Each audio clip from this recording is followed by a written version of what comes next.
जय हिंद साथियों, मैं सुनील रोशन स्वागत करता हूं आपके अपने YouTube channel physical education arena में। आज की हमारी क्लास होगी practice set MCQs practice set number 3 की। तीसरा प्रैक्टिस सेट आज हम सॉल्व करेंगे। इसमें मोस्ट इंपॉर्टेंट 20 क्वेश्चंस को सॉल्व करेंगे। थोड़ा सा छत पे काम चल रहा है, थोड़ी बहुत आवाज़ आएगी तो उसको इग्नोर करिएगा, ठीक है। ऊपर एक लेबर चढ़ा हुआ है, छत की सफाई हो रही तो खटर पटर की आवाज़ आ सकती है।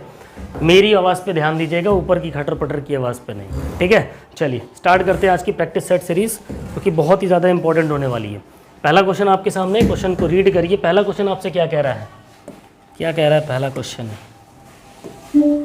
पहला क्वेश्चन आपसे कह रहा है which of the following is used in Whirlpool therapy in sports medicine. Sports medicine के अंदर, वर्लपूल थेरेपी के अंदर किसका उपयोग किया जाता है? वर्लपूल चिकित्सा का उपयोग स्पोर्ट्स मेडिसिन में इन 9 में से किस में किया जाता है? मसाज में यानी मालिश में, बर्फ़ की थैली, आइस बैग में, ड्राउनिंग इन वाटर पानी में डुबोना, उपरोक्त में से एक में से अधिक या फिर उपरोक्त में से कोई भी नहीं, ठीक है। स्पोर्ट्स मेडिसिन में वर्लपूल बाथ जो दी जाती है उसमें से किस, वर्लपूल बाथ के अंदर किसका प्रयोग इन 5 में से किया जाता है? ऑप्शंस आपके सामने हैं, जल्दी से बताएंगे। क्वेश्चन नंबर फर्स्ट का करेक्ट आंसर क्या होगा? बिल्कुल, इसका जो करेक्ट आंसर होगा that is option D is the correct answer. उपरोक्त में से एक से अधिक। आपका ऑप्शन ए मसाज और ड्राउनिंग पानी में डुबोना, ये दोनों ही चीज़ें आपकी।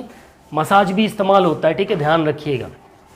आपका जो वर्लपूल थेरेपी में मसाज का भी कुछ पार्ट इस्तेमाल किया जाता है, बाकी पानी में डुबोकर इस चीज़ को, इसकी थेरेपी की जाती है। वर्लपूल मतलब घुमा घुमा के, जैसे वॉशिंग मशीन चलती है ना, वॉशिंग मशीन में कपड़ा डालो तो घूमती है, भंवर बना करके, पानी का भंवर बना करके आपको थेरेपी दी जाती है आपकी इंजरीज से बचाने के लिए, या इंजरीज को ठीक करने के लिए, या रिहैबिलिटेशन करने के लिए। क्वेश्चन नंबर 2 आपसे कह रहा है objective means of determining training load include. प्रशिक्षण भार को ज्ञात करने के वस्तुनिष्ठ माध्यमों में सम्मिलित है, ठीक है। प्रशिक्षण भार को ज्ञात करना हो तो उसमें से कौन से माध्यम इनमें से होंगे प्रशिक्षण भार को ज्ञात करने के लिए कि इसके ऊपर ट्रेनिंग लोड इंक्लूड किया गया है?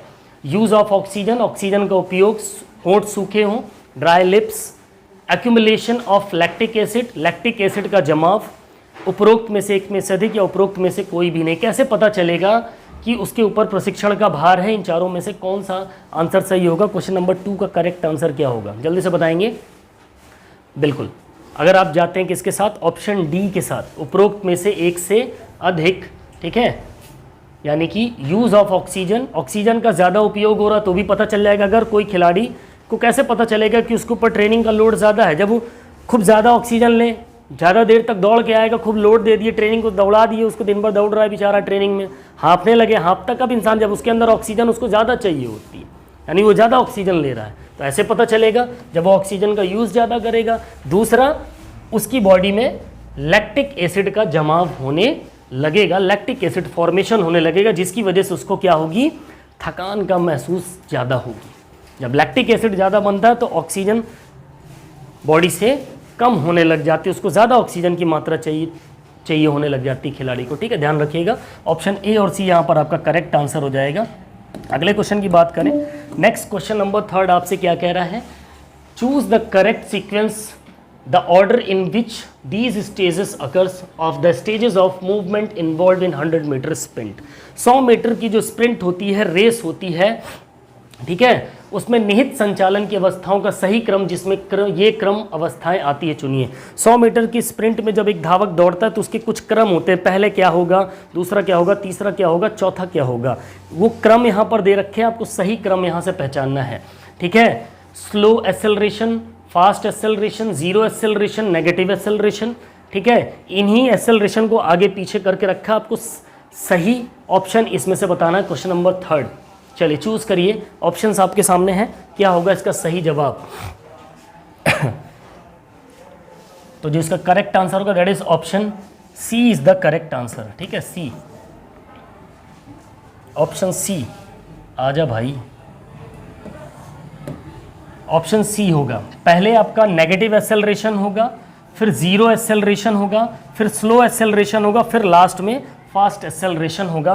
ये 100 मीटर की स्प्रिंट की जो निहित संचालन की अवस्था होती है उसका एकदम सही क्रम आपका यही होगा। ठीक है, इस चीज़ को ध्यान रखिएगा, यहाँ से भी आपके क्वेश्चन पुटअप होते हैं। तीसरा क्वेश्चन सी, 1 मिनट, सॉरी, सबसे पहले आपका फास्ट आएगा। जब भी आप 100 मीटर की स्प्रिंट करते हैं, अभी ध्यान दिया मैंने कि जब भी 100 मीटर की स्प्रिंट होती, रेस जैसी स्टार्ट होती तो हम बहुत तेज़ से भागते हैं। क्या भागते हैं? बहुत तेज़ी से स्टार्ट करते हैं ना, तो हमेशा पहले कौन सा एक्सेलरेशन आएगा? फास्ट एक्सेलरेशन आएगा। बहुत स्पीड लेने के बाद फिर एक टाइम ऐसा आता है कि हमारी स्पीड थोड़ी सी स्लो हो जाती, तो स्लो एक्सेलरेशन सेकंड नंबर पे आएगा। फिर एक टाइम आएगा जीरो एक्सेलरेशन, फिर एक टाइम रेस खत्म करते करते नेगेटिव एक्सेलरेशन हो जाता है। ठीक है, ऑप्शन डी यहाँ पर करेक्ट होगा। सॉरी मैंने सी बता दिया था। ठीक है, ऑप्शन डी ध्यान रखिएगा। नेक्स्ट क्वेश्चन नंबर 4 आपसे क्या कह रहा है? चौथा क्वेश्चन आपसे कह रहा है the categories of ergogenic aids are given below. जो एर्गोजेनिक एड्स होते हैं, ठीक है, उनकी श्रेणी नीचे दी गई है। उनमें से कौन कौन है? ठीक है, मिथाइल फेड्राइन, मतलब एर्गोजेनिक एड्स के अंदर इन चारों में से कौन कौन सी चीज़ें एर्गोजेनिक एड्स में आती हैं? ठीक है, testosterone, myoglobin, more than one of the above, उपरोक्त में से एक में से अधिक आंसर होगा या उपरोक्त में से एक में से कोई भी नहीं। चलिए बताइए, एर्गोजेनिक एड्स में इन तीनों में से वो कौन कौन सी चीज़ें हैं जो एर्गोजेनिक एड्स के अंतर्गत आती हैं? क्या होगा सही जवाब? बिल्कुल, आपका जो करेक्ट आंसर होगा दैट इज मिथाइल फेड्राइन और टेस्टोस्टेरोन। ये दोनों ही आपके करेक्ट आंसर होंगे, यानी option D is the correct answer, more than one of the above. बात करें हम एर्गोजेनिक एड्स की, तो एर्गोजेनिक एड्स एक्चुअल में होते क्या हैं? देखो, एर्गोजेनिक एड्स होते हैं एक ऐसे सब्सटेंस होते हैं जो कि हमारी स्पोर्ट्स की परफॉर्मेंस के प्रोडक्शन को इन्हांस करते हैं। हमारे खेल की जो क्षमता होती है खेलने की, उसको क्या कर देते हैं? बढ़ा देते हैं, इम्प्रूव कर देते हैं, जिससे हमें थकान भी कम लगती है, रिकवरी भी जल्दी हो जाती है। ठीक है, एर्गोजेनिक एड्स कुछ ऐसा काम करते हैं। ठीक है, क्या कह रहा है? Ergogenic aids are substance that enhance energy production. हमारे एनर्जी प्रोडक्शन को, ऊर्जा के प्रोडक्शन को, ऊर्जा के संचार को क्या कर देते हैं? शरीर के अंदर बढ़ा देते हैं। ठीक है, और रिकवरी में भी यूज होता है। ठीक है, it provides athletes with a competitive advantage. ये एक एथलीट को, एक खिलाड़ी को क्या करते हैं? कंपटीशन के दौर में एक एडवांटेज देते हैं, उसको फ़ायदा पहुंचाते हैं ताकि उसकी परफॉर्मेंस क्या हो सके और अच्छी हो सके। साथ ही साथ ये किस चीज़ में हेल्प करते हैं? एर्गोजेनिक एड्स आपकी स्ट्रेंथ को बढ़ाने में मदद करते हैं, आपकी स्पीड को बढ़ाने में मदद करते हैं। रनिंग करते हैं तो स्पीड बढ़ाते हैं। एंडोरेंस, आपकी सहनशीलता को बढ़ाने में मदद करते हैं।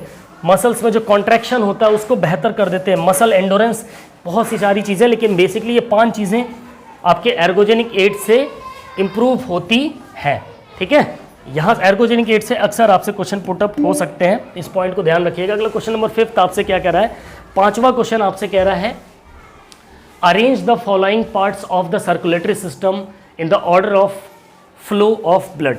जो ब्लड की सप्लाई होती है, जो ब्लड का फ्लो होता है, ठीक है, उसका सही सीक्वेंस कि पहले ब्लड कहाँ आता है, फिर उसके बाद कहाँ जाता है, फिर कहाँ जाता है, उसका सही सीक्वेंस, ब्लड कैसे बह रहा है, इन 4 ऑप्शंस के माध्यम से आपको बताने हैं। इनको सही क्रम में व्यवस्थित करना है। और क्रम आपके कहाँ दे रखे हैं?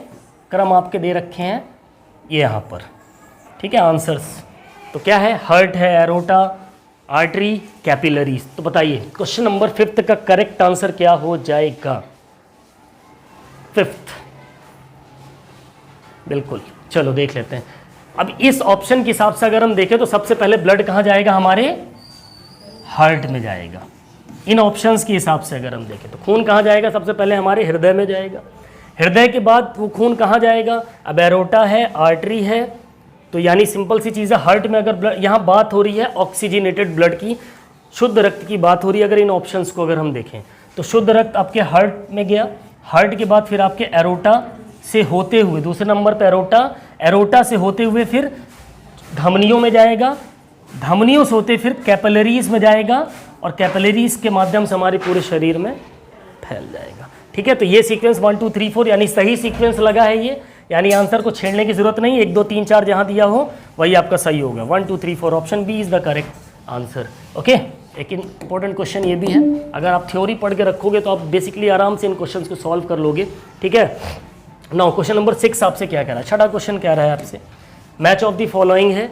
यहाँ पर कॉम्पिटिशन्स से रिलेटेड, ट्रेनिंग से रिलेटेड कुछ इंपॉर्टेंट चीज़ दी है। पीरियड, कंपटीशन पीरियड दिया है, पीरियडाइजेशन दिया है, ट्रांजिशनल पीरियड और प्रिपरेटरी फेज। आपका पीरियडाइजेशन दे रखे हैं इधर, और साथ में उससे रिलेटेड वहाँ पर क्या दे रखे हैं कि कौन से पीरियडाइजेशन में क्या स्थिति होती है, वो चीज़ें मैच करनी है हमको। ओके, तो कंपटीशन पीरियड, पीरियडाइजेशन क्या है, ट्रांजिशनल पीरियड क्या है और प्रिपरेटरी पीरियड क्या है। सशक्त आधार निर्माण, आराम तथा पुनर्स्थिति प्राप्ति, उच्च प्रदर्शन प्रशिक्षण अवस्था या फिर उत्कृष्ट प्रदर्शन तथा इसे बनाए रखना। क्वेश्चन नंबर 6, छठे क्वेश्चन की हम बात करें तो छठा क्वेश्चन आपसे क्या कह रहा है, क्या होगा इसका सही जवाब। कोड्स आपके सामने दे रखे हैं, ठीक है।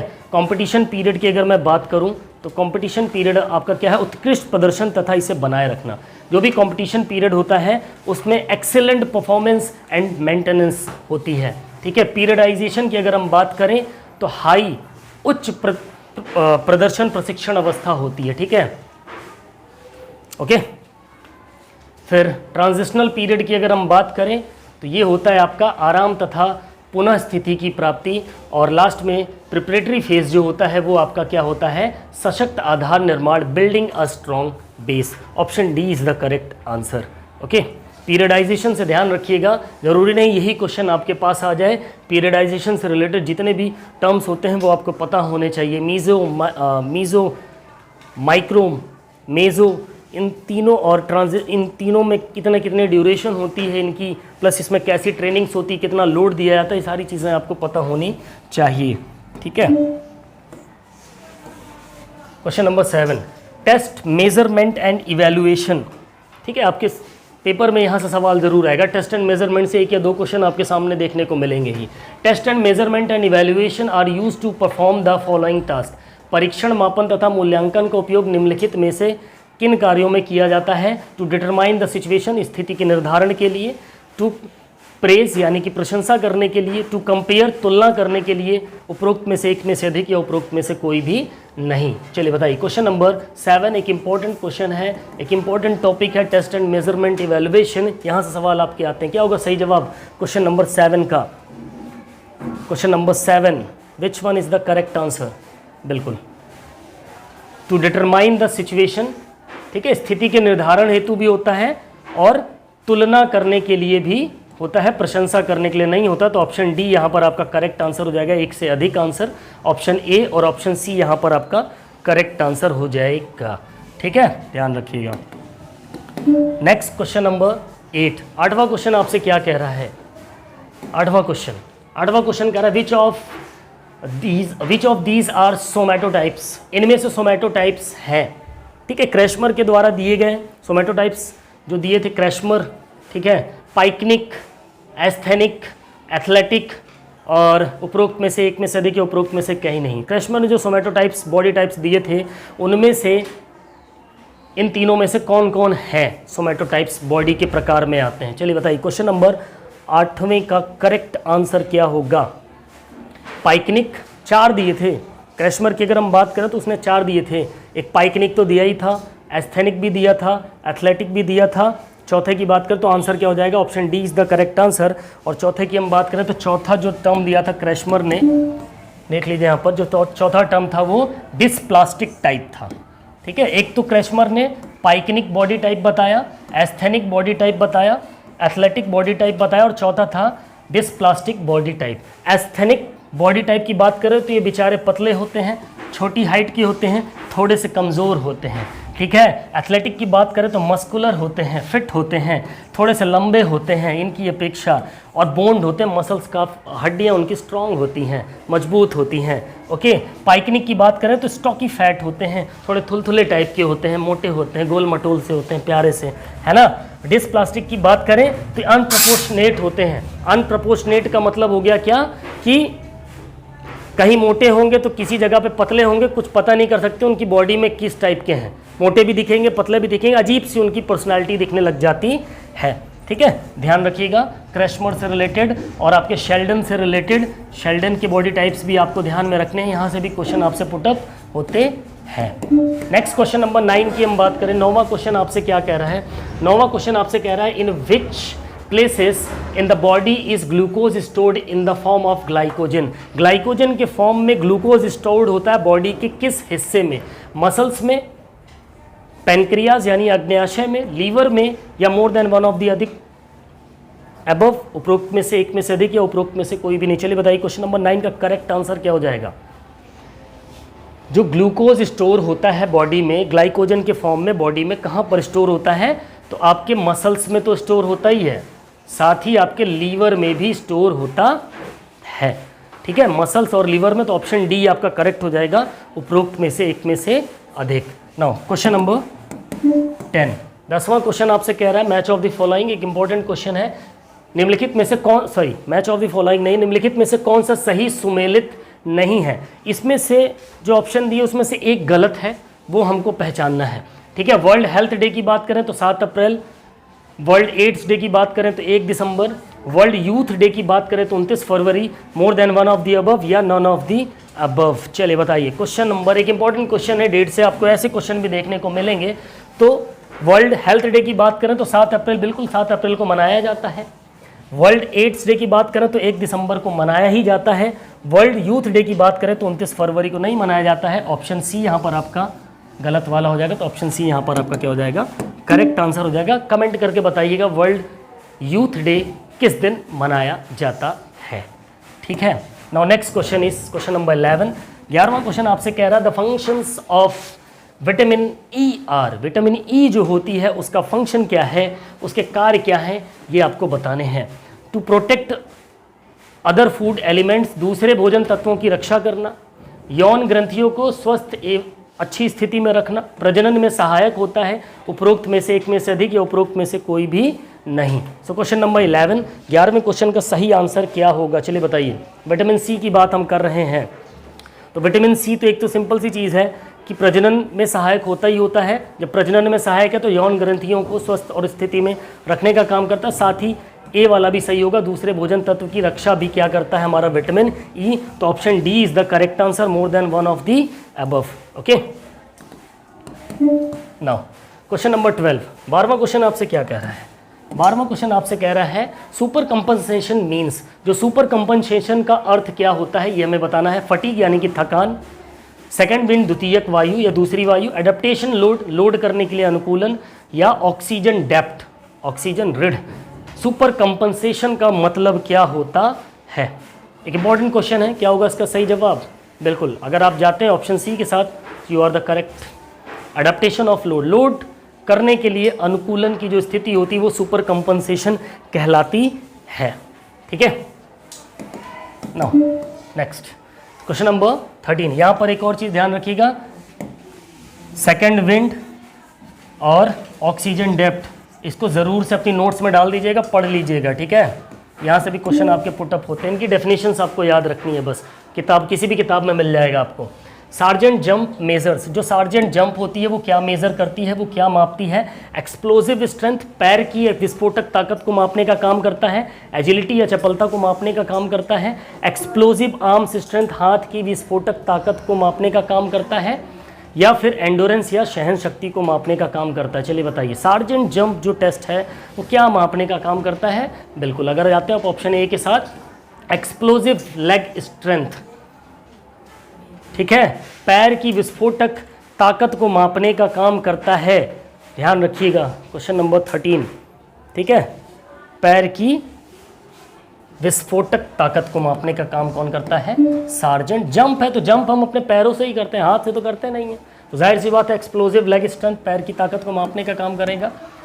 नेक्स्ट क्वेश्चन है शिन स्प्लिंट अकर्स इन।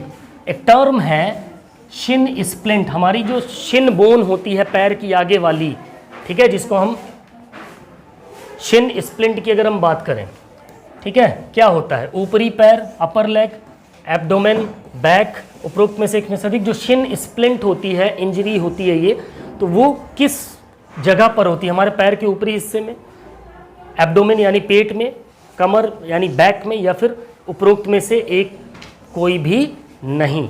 तो क्या होगा क्वेश्चन नंबर 14 का करेक्ट आंसर? चलिए बताइए क्वेश्चन नंबर 14। बिल्कुल, option E is the correct answer. 14 का जो सही आंसर होगा वो क्या होगा? Option E. देखो शिन स्प्लिंट होता तो हमारे लेग में ही है, ठीक है, मैक्सिमम बच्चे इसमें अपर लेग में लगा, हमारे लेग में ही होता है शिन स्प्लिंट, क्योंकि शिन कौन सी बोन है, हमारे पैर की बोन से रिलेटेड है। शिन स्प्लिंट जो होता है वो हमारे लोअर लेग में होता है, ध्यान रखिएगा, अपर लेग में नहीं होता है, लोअर लेग में होता है, पैर के निचले पैर पे होता है, ठीक है, शिन स्प्लिंट जो होता है। शिन स्प्लिंट की अगर हम बात करें तो शिन स्प्लिंट निचले पैर की बड़ी हड्डी के साथ या उसके ठीक पीछे होने वाले दर्द और कोमलता से आपका जो पैर होता है, ठीक है, हमारी जो टांगे होती है ना,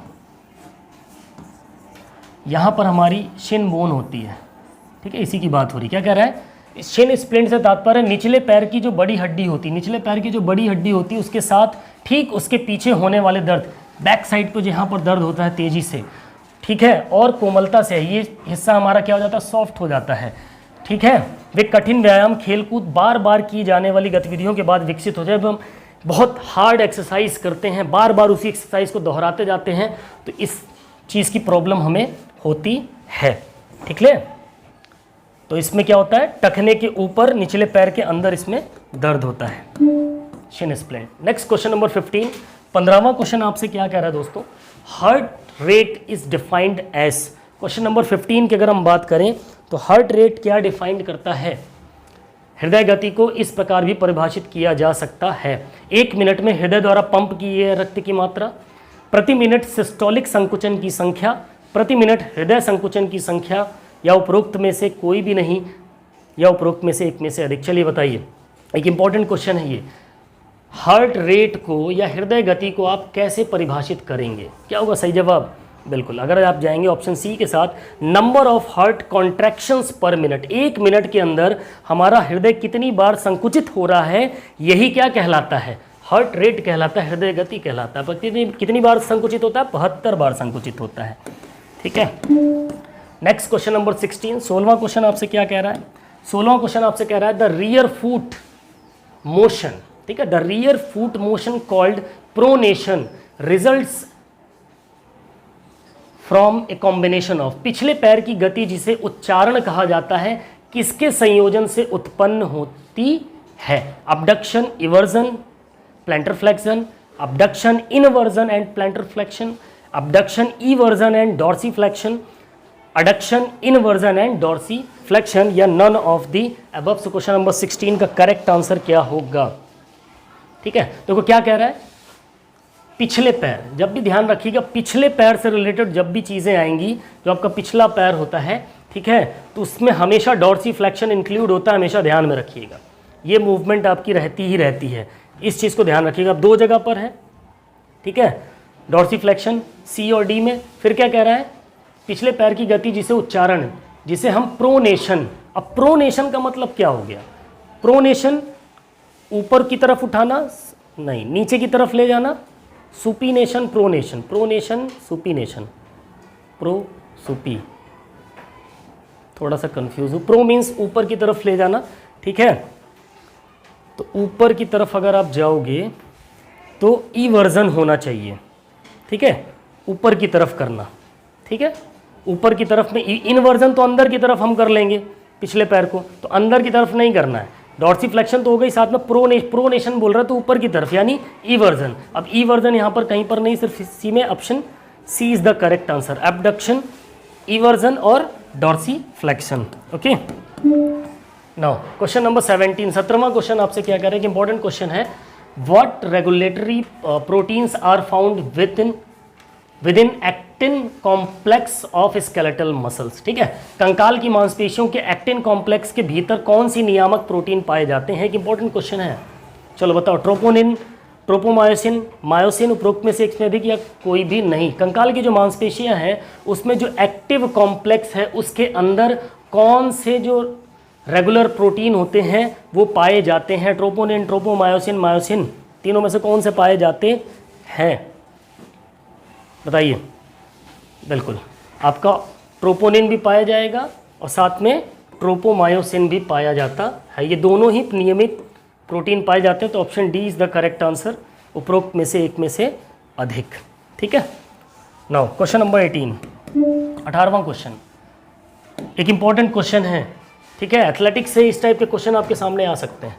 on set command sprinter is in, set का कमांड पर स्प्रिंटर की क्या स्थिति है। जब हम रनिंग करते हैं उसमें ऑन योर मार्क, सेट, फिर गो पे दौड़ते हैं। ये 3 कमांड के बारे में आपको पता होना चाहिए। तो सेट की बात करें तो सेट कमांड पे जो धावक होता है, स्प्रिंटर होता है, उसकी क्या स्थिति होती है। सेट का मतलब तैयार हो जाओ, on your mark means ready, set means थोड़ा सा और रेडी, गो मीन्स दौड़ जाना है। तो सेट की पोजीशन पर जो स्प्रिंटर होगा उसकी क्या स्थिति होगी, न्यूट्रल इक्विलिब्रियम होगा, स्टेबल इक्विलिब्रियम होगा, अनस्टेबल इक्विलिब्रियम होगा, मोर than one of the above या नन ऑफ द अबव। चलिए बताइए, बहुत ही इंपॉर्टेंट क्वेश्चन है और सब के साथ होता है। जितने ही लोग आप लोगों ने रनिंग की होगी, टेस्ट वगैरह दिए होंगे, तो बहुत ही आसान क्वेश्चन, अगर ढंग से पढ़ोगे इसको तो क्या होगा इसका सही जवाब, बिल्कुल। अगर आप जाते हैं ऑप्शन सी के साथ, अनस्टेबल इक्विलिब्रियम। जब ऑन योर मार्क होता है, सेट होता है, तो सेट के बाद ही हम फाउल करते हैं, हमारी स्थिति क्या होती है, अनस्टेबल होती है।